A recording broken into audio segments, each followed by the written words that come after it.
ધોરણ 6 પ્રકરણ 13 ભારત ભૂપૃષ્ઠ આબોહવા વનસ્પતિ અને વન્યજીવ ભારત વિશાળ ભૌગોલિક વિસ્તારવાળો દેશ છે. વળી તે ભૌગોલિક વિવિધતા ધરાવે છે. આ વૈવિધ્ય આપણને વિસ્મય પમાડે છે. ઉત્તરમાં હિમાલયની પર્વતમાળા, જેના ઊંચા શિખરો બારે માસ બરફથી ઢંકાયેલા રહે છે. પૂર્વમાં બંગાળનો ઉપસાગર, પશ્ચિમે અરબ સાગર અને દક્ષિણમાં હિન્દ મહાસાગર આવેલા છે. ભારત લગભગ 32.8 લાખ ચોરસ કિલોમીટર ક્ષેત્રફળ ધરાવે છે. તેનો અંદાજિત વ્યાપ ઉત્તરમાં કાશ્મીરથી લઈને દક્ષિણમાં કન્યાકુમારી સુધી 3214 કિલોમીટર અને પૂર્વના અરુણાચલથી પશ્ચિમમાં ગુજરાતના કચ્છ સુધી 2933 કિલોમીટરમાં વિસ્તરેલો છે. લાંબા સમુદ્ર કિનારા, ઊંચી ઊંચી પર્વતમાળાઓ, દૂર દૂર સુધી ફેલાયેલા નદી મેદાનો, ઉબડ-ખાબડ ઉચ્ચપ્રદેશ અને કિનારાથી દૂર આવેલા ટાપુઓ જેવા વિવિધ ભૂમિ સ્વરૂપો અહીં જોવા મળે છે. આબોહવા અને વનસ્પતિ સાથે સંસ્કૃતિ અને ભાષાની વિવિધતા પણ આપણને ઉડીને આંખે વળગે છે. આપણા રિવાજો અને પરંપરાઓમાં ભિન્નતાઓ જોવા મળે છે અને આ વિવિધતા અને એક રાષ્ટ્રની ભાવના આપણને વિશ્વમાં એક વિશિષ્ટ ઓળખ અપાવે છે. ભારતના પ્રાકૃતિક વિભાગો. Physical division of India. ભારતના ભૂપૃષ્ઠની આધારે તેના પ્રાકૃતિક વિભાગો પાડવામાં આવ્યા છે. ઉત્તરમાં આવેલો મહદઅંશે હિમાલય સીમા રક્ષકનું કાર્ય કરે છે. તેની ઉત્તર દક્ષિણ ફેલાયેલી સમાંતર પર્વતમાળાને 3 ભાગમાં વહેંચવામાં આવે છે. તેની છેક ઉત્તરમાં મહાહિમાલય કે હિમાદ્રી પર્વતમાળામાં વિશ્વનું સૌથી ઊંચું શિખર માઉન્ટ એવરેસ્ટ આવેલું છે. ત્યારબાદ તેની દક્ષિણે મધ્ય હિમાલય કે હિમાચલ નામથી ઓળખાતી પર્વતમાળા આવેલી છે, જ્યાં દર્શનીય સ્થળો અને યાત્રાધામો આવેલા છે. તેની દક્ષિણે શિવાલિક કે લઘુ હિમાલય નામે ઓળખાતી પર્વતમાળા આવેલી છે. હિમાલયની દક્ષિણે ગંગા, સતલુજ, યમુના, બ્રહ્મપુત્ર અને તેની શાખા નદીઓએ ઠાલવેલા કાંપથી બનાવેલ વિશાળ મેદાન આવેલું છે. આ નદીઓથી બનેલા મેદાન સમતલ અને ખેતી માટે ફળદ્રુપ ઉપજાઉ જમીન ધરાવે છે. ત્યાં વધુ ખેત ઉત્પાદન થતું હોવાથી મેદાનોમાં ગીચ વસ્તી જોવા મળે છે. ભારતના પશ્ચિમ ભાગમાં ભારતીય મહામરુસ્થલ આવેલું છે. ત્યાં ગરમી વધારે તથા વરસાદનું પ્રમાણ નહિવત હોય છે. ક્યારેક તો સળંગ 3-4 વર્ષ સુધી વરસાદ થતો નથી. આ ક્ષેત્રમાં વનસ્પતિનું પ્રમાણ ખૂબ ઓછું જોવા મળે છે.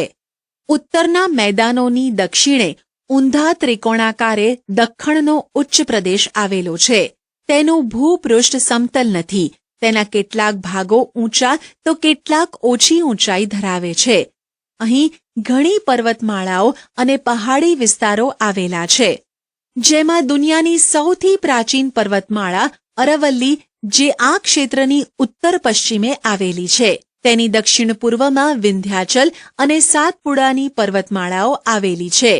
પૂર્વથી પશ્ચિમ તરફ વહીને અરબ સાગરને મળતી નર્મદા અને તાપી વિંધ્યાચલ અને સાતપુડાની પર્વત શ્રેણીમાંથી વહે છે.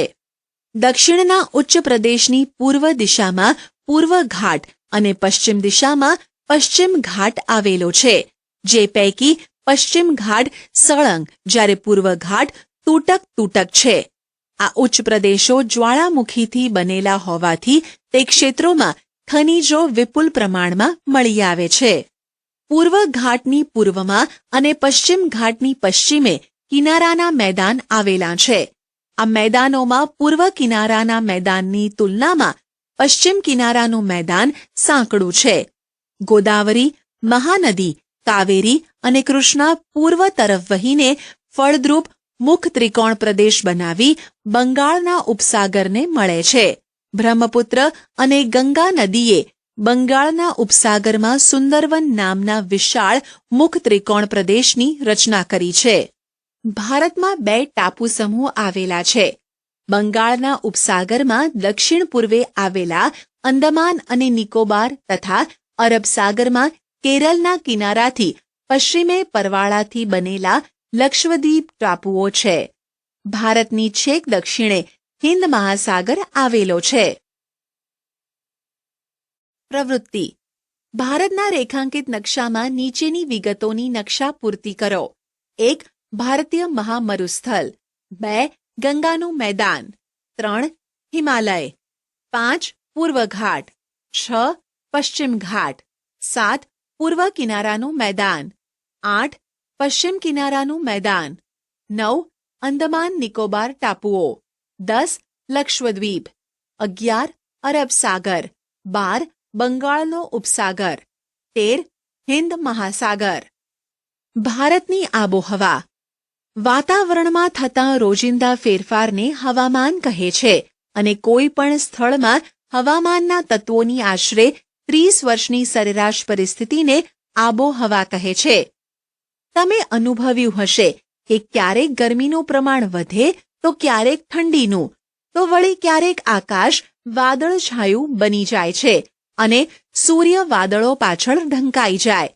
પવન વગેરેની વિગતો તમે રેડિયો કે ટીવી દ્વારા જાણી હશે. ભારતમાં નીચે મુજબની ઋતુઓ અનુભવાય છે. શિયાળો ડિસેમ્બરથી ફેબ્રુઆરી, ઠંડી ઋતુ. ઉનાળો માર્ચથી મે, ગરમ ઋતુ. ચોમાસું જૂનથી સપ્ટેમ્બર, વર્ષા ઋતુ. પાછા ફરતા મોસમી પવનોની ઋતુ ઓક્ટોબરથી નવેમ્બર, શરદ ઋતુ, નિવર્તન ઋતુ. શિયાળો વિન્ટર. શિયાળો ઠંડીની ઋતુ છે.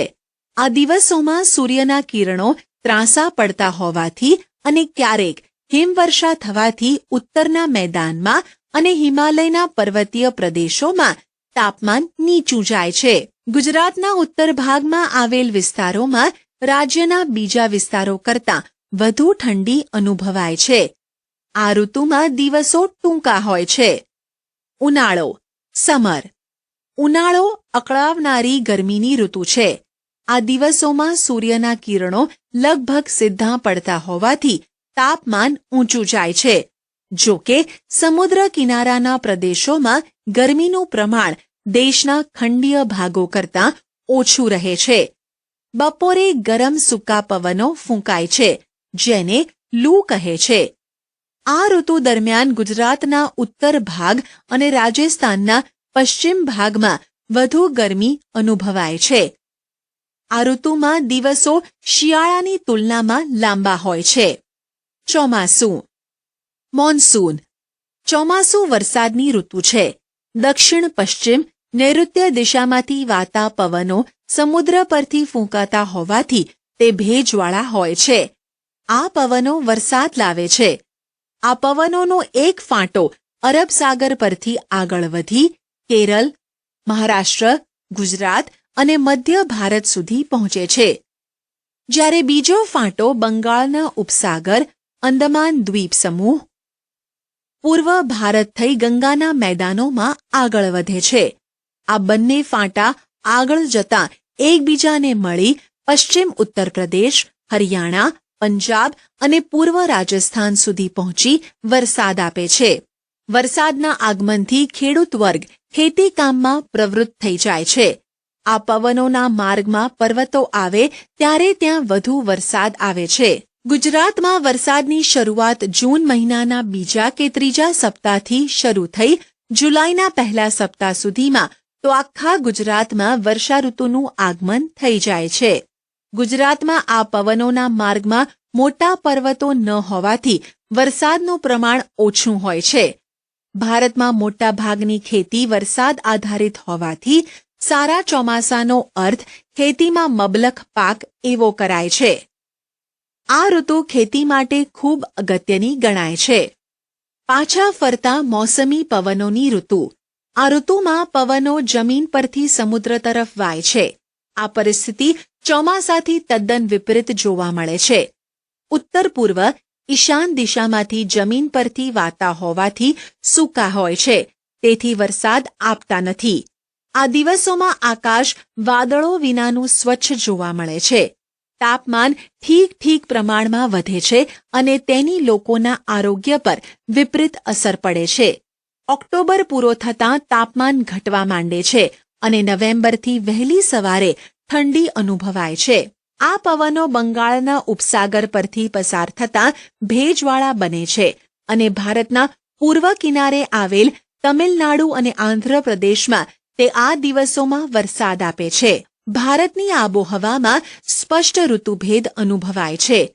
તેની ખાસિયતને કારણે સામાન્ય રીતે મોસમી આબોહવા કહેવાય છે. વનસ્પતિ, જંગલોના પ્રકાર, વેજીટેશન, ટાઇપ્સ ઓફ ફોરેસ્ટ. આપની ચોતરફ વિવિધ પ્રકારના ઝાડ છોડવા અને ઘાસ જોવા મળે છે. કેટલીક વનસ્પતિ સુંદર મજાના ફૂલોવાળી તો કેટલીક કાંટાળી હોય છે. અમુક વૃક્ષો ઘેઘૂર ઘટાદાર તો અમુક નીચા અને પાંખા હોય છે. વનસ્પતિ એક પ્રદેશ કરતાં બીજા પ્રદેશમાં અલગ અલગ હોય છે. આ વિવિધતાનું કારણ આબોહવામાં રહેલી વિભિન્નતા છે. આ આબોહવાને આધારે જ વનસ્પતિના પ્રકાર પાડવામાં આવે છે. વરસાદનું પ્રમાણ વનસ્પતિની આ વિવિધતા સર્જન માટેનો મુખ્ય આધાર છે. જંગલોના પ્રકારો આ મુજબ છે. ઉષ્ણ કટિબંધીય વરસાદી જંગલો, ટ્રોપિકલ રેની ફોરેસ્ટ. જ્યાં વરસાદનું પ્રમાણ વધારે હોય છે ત્યાં ઉષ્ણ કટિબંધીય વરસાદી જંગલો આવેલા હોય છે. આ જંગલોના વૃક્ષો ઘેઘૂર અને ઘટાદાર હોવાથી સૂર્યના કિરણો જમીન સુધી પહોંચી શકતા નથી. અનેક જાતના વૃક્ષો, વેલાઓ અને છોડવા એટલે કે ફર્ન્સ ત્યાં જોવા મળે છે. વળી બધી જાતના વૃક્ષોમાં એક સાથે પાનખર આવતી નથી, પણ વર્ષભર અલગ સમય આવતી હોવાથી તે હંમેશા લીલાછમ દેખાય છે. આ પ્રકારના જંગલો પશ્ચિમ ઘાટના કિનારાના તરફના ઢોળાવોમાં પટ્ટી રૂપે અને અંદમાન નિકોબાર ટાપુઓમાં તથા ઉત્તર પૂર્વ ભારતના કેટલાક ભાગોમાં આવેલા છે. મહોગોની, રોઝવુડ, નેતર વગેરે વૃક્ષો અહીં જોવા મળે છે. ઉષ્ણ કટિબંધીય પાનખર જંગલો, ટ્રોપિકલ ડેસિડ્યુઅસ ફોરેસ્ટ. આ પ્રકારના જંગલો ભારતમાં ઘણા મોટા ભાગ પર આવેલા છે. આ જંગલો ઓછા ઘટાદાર હોય છે. તેમાં પાનખર ઋતુ દરમિયાન વૃક્ષો પાંદડા ખેરવે છે. આથી તેને ખરાઉ મોસમી જંગલો એવા નામે પણ ઓળખવામાં આવે છે. સાગ, સાલ, વાંસ, મહોડો, લીમડો વગેરે વૃક્ષો આ પ્રકારના જંગલોમાં જોવા મળે છે. સૂકા ઝાંખરાવાળા જંગલો, ડ્રાય એન્ડ સ્ક્રબ ફોરેસ્ટ. આ પ્રકારના જંગલો ઓછા વરસાદના પ્રદેશોમાં જોવા મળે છે. અહીં થતાં વૃક્ષો કાંટાળા હોય છે. થોર, ખેર, ખીજડો, બાવળ, બોરડી વગેરે મુખ્ય છે. રાજસ્થાન, હરિયાણા, પશ્ચિમ ઘાટના પૂર્વીય ઢાળ પર અને ગુજરાતમાં જોવા મળે છે. પર્વતીય જંગલો, મોન્ટેન ફોરેસ્ટ. આ પ્રકારના જંગલો તેના નામ પ્રમાણે પર્વતીય વિસ્તારમાં જોવા મળે છે. પર્વતોમાં જુદી જુદી ઊંચાઈએ વિવિધ પ્રકારની અને આકાર વૈવિધ્ય ધરાવતી વનસ્પતિ ઉગે છે. સમુદ્ર સપાટીથી 1500 મીટરથી 2500 મીટર સુધી ઉગતી વનસ્પતિ શંકુ આકારની અને સોયાકાર પાંદડા ધરાવતી હોય છે. તેના આકાર પરથી આ વનસ્પતિ શંકુદ્રુમ વનસ્પતિ તરીકે ઓળખાય છે. ચીડ, દેવદાર, પાઇન વગેરે આ પ્રકારની વનસ્પતિ ગણાય છે. મેનગ્રોવ જંગલો, મેનગ્રોવ ફોરેસ્ટ. આ પ્રકારના જંગલો સમુદ્રની ભરતીના ખારા પાણીમાં વિકસે છે. આ પ્રકારના જંગલો પશ્ચિમ બંગાળ, ગુજરાત અને આંદામાન નિકોબારના ટાપુઓના સમુદ્ર કિનારે આવેલા છે. ગંગાના મુખ ત્રિકોણ પ્રદેશમાં આવેલ સુંદરવન આ પ્રકારનું જંગલ છે. ત્યાં થતા સુંદરી નામના વૃક્ષો પરથી એ નામ પડ્યું છે. ગુજરાતના સમુદ્ર કિનારે આ પ્રકારના જંગલોમાં ચેરના વૃક્ષો જોવા મળે છે, જેનો ઉપયોગ સ્થાનિક લોકો બળતણ તરીકે કરે છે. જંગલોનું મહત્વ. જંગલો આપણી ઘણી જરૂરિયાતો પૂરી પાડે છે. તેનાથી થનારા મુખ્ય ફાયદા કોષ્ટકની મદદથી જાણીએ. જંગલોના ફાયદા. પર્યાવરણીય ફાયદા. વાતાવરણ શુદ્ધ રાખે, વરસાદ લાવે, ધોવાણ અટકાવે, વન્યજીવોને કુદરતી આવાસ, ભૂમિગત જળ સંરક્ષણ, આર્થિક ફાયદા: બળતણ અને ઇમારતી લાકડું, ઔષધિઓ, ઉદ્યોગો માટે કાચો માલ, ઘાસચારો, લાખ, રાળ, ગુંદર જેવી જંગલ પેદાશો. પ્રવૃત્તિ: તમારી આજુબાજુ ઉગતા વૃક્ષોના ઔષધીય ઉપયોગ વિશે શિક્ષકની કે વડીલોની મદદથી જાણો. શાળાની કઈ ચીજો જંગલમાંથી મળતા કાચા માલમાંથી બનેલી છે તેની યાદી મિત્રોની સાથે ચર્ચા કરીને બનાવો. જંગલ વિનાશ નહીં રોકાય તો આવનાર પરિસ્થિતિ અને તેની અસરો વિશે વક્તૃત્વ સ્પર્ધાનું આયોજન અનુકૂળતાએ ગોઠવો. આપણા દેશના જંગલોમાં વિવિધ જાતના વન્યજીવો વસે છે, જેમાં સસ્તન વર્ગના પ્રાણીઓ, પક્ષીઓ, જળચરો, ઉભયજીવો, કીટકો, સરીસૃપો, કીડાઓનો સમાવેશ થાય છે. વાઘ આપણા દેશના વિવિધ ભાગોમાં જોવા મળે છે અને તે આપણું રાષ્ટ્રીય પ્રાણી છે.